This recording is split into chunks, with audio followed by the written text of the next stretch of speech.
I'm continually amazed at how easy it is to expose the absurdity of the atheistic worldview. You atheists say you don't have a worldview, but when you don't include God in the way you view the world, there's nothing else to call it. God is necessary to justify knowledge.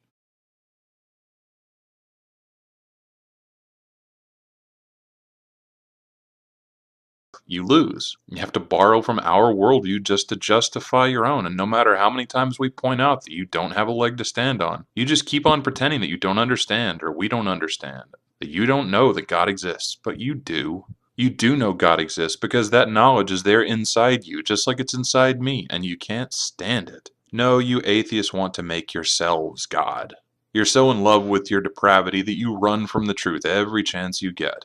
Every time I talk to one of you about your beliefs, it's over before it's even really begun, or you just drag it out and pretend like you don't understand a thing. You ask for proof, and when you get it, you act like you didn't, because your worldview just can't handle it.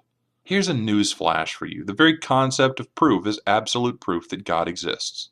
The very concept of evidence is evidence of God, because evidence presupposes God. You have to use your reasoning to even think to ask for evidence. So right there, you've already proven God exists just by asking for proof in the first place. And the fact that you can make sense of anything, that's proof that God exists. If you still don't get the trouble you're in, you have only to answer one question. Is it possible you could be wrong about everything you know?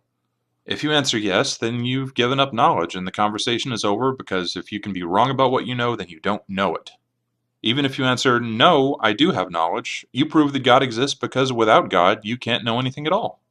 Knowledge is only knowledge if you're absolutely certain it's true, and for that to be the case, you'd have to be all-knowing or receive a revelation from someone who is.